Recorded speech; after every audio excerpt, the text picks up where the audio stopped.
But as the old saying goes, you never lift on race day. And with this being the fourth and final event here in Canfield, the teams will have a full week to put the equipment back together. So these racers are going for broke.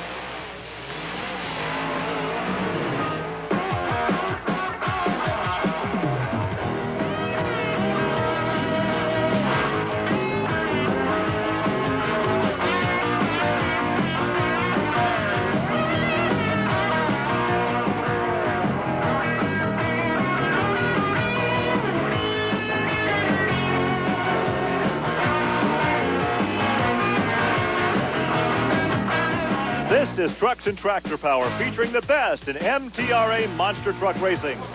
From the Canfield Fairgrounds in Canfield, Ohio, it's the Monster Truck Thunder Drag.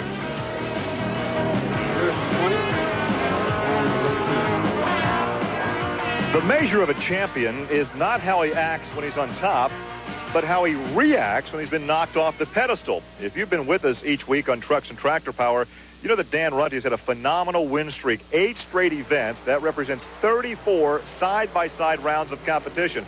Until event 9, he was knocked out in the semis and again knocked out in the semis in round 10. We've talked a lot about how Dan Runte did not beat himself. He always cut a good tree. He never red-lighted.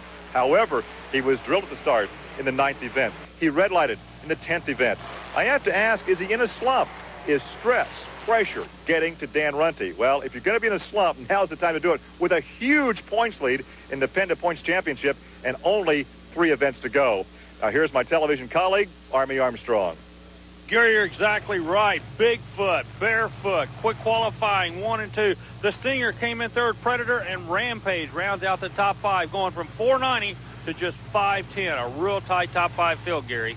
Well, there's Alan Pizzo, winner of our last race in Canfield, but tough luck for Alan, who breaks in round 1 when he was going up against Mike Vodders. Now watch here on the ISO. What you'll notice is the front wheels. Watch the angles of both front wheels. So Pizzo out of action, a tough break for Alan.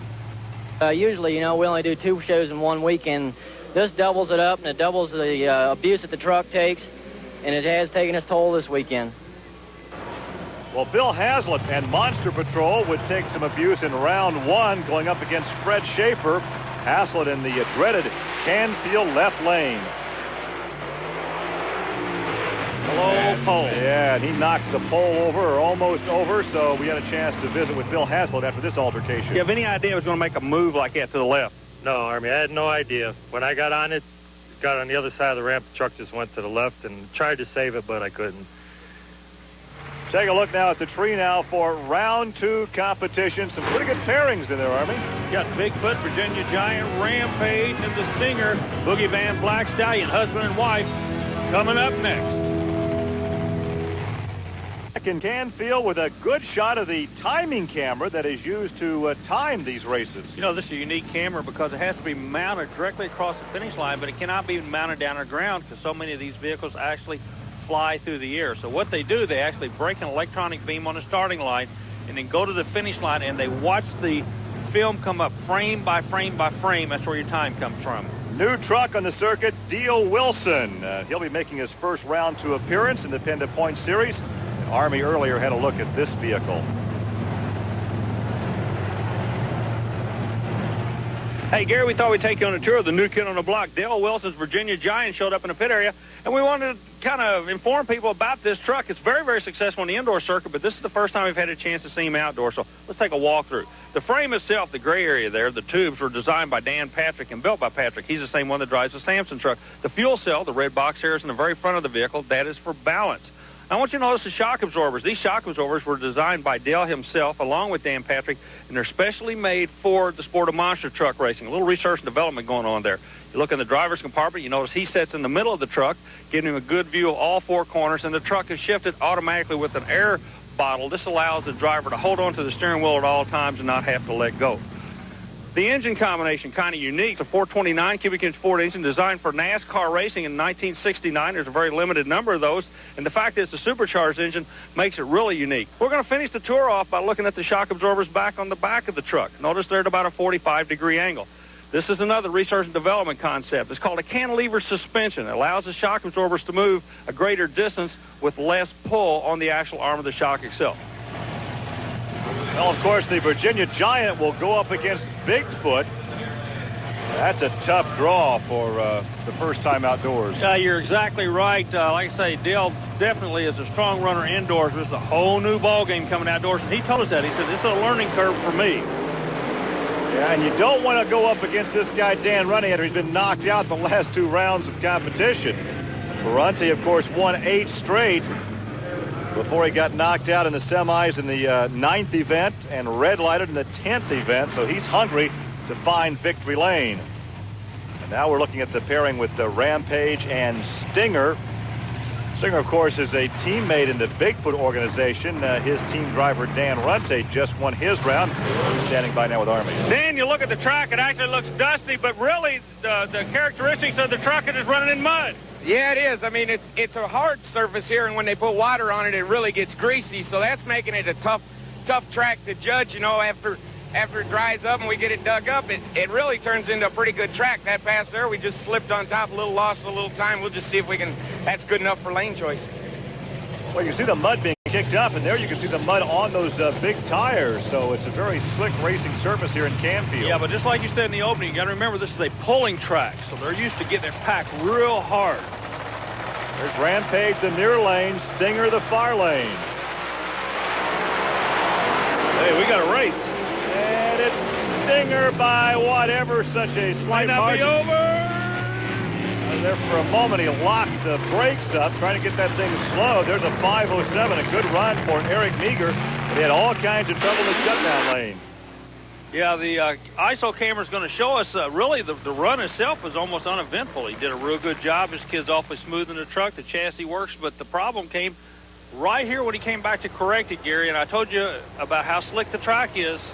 And all he could do was stay on the throttle, and then when he saw where the truck was going, he locks it up right there, just does brush the left rear of the Rampage truck. No harm, no foul, and here is Eric Meager with Army. Smooth driving, young man. Oh, thank you. I had my hands full there. It was definitely a wild ride. It appears that they're trying to keep the dust down here today, and they've been watering the track down. The track's been so hard, and the times are reflecting it. We had our hands full. So far, everything came out all right. I don't know what the call was. We're going to go find out, and hopefully we're back next round with the WCW Motorsports.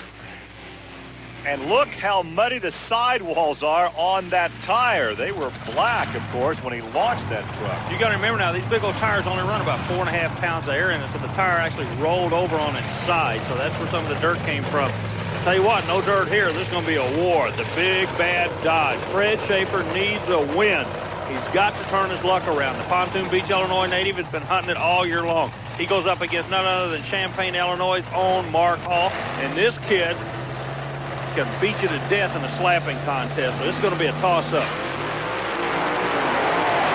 Factory against Privateer. In fact, we will win that one, no problem, for Fred Schaefer in barefoot. Yeah, he won a 4.89. That's a good number considering the track conditions. Unique situation coming up next with a husband and wife pair actually battling against each other. The Black Stallion 2000, that's the new Ford pickup truck for Mike Botters, and he will stage against his wife, Pam Botters, in the Boogie Van. And, of course, Mike out here doing some R&D on this pickup, so we asked him what it would be like to go out there and stage against and then race against his better half. Here's Mike. We want to try and leave at the exact same time, and so we can watch both trucks, how they react over the first hill. This is what we would really want, to get them out there side by side. It makes it nice so you can compare on film, and that's what we want to do. If my truck works a little better, what we learn, we can take from my truck over to hers and make it better. Well, once again, this was not that long of a tow for them from Hagerstown, Maryland, so we could bring it out this weekend and do some R&D actually in competition, which would be cheaper than leasing a track someplace to test. Pam stages late in the near lane. And Pam in the Boogie Van knocks out her hubby, and the Black Stallion pickup a 5:37 for Pam Botters, so she will continue on to the semis. The Canfield Monster Thunder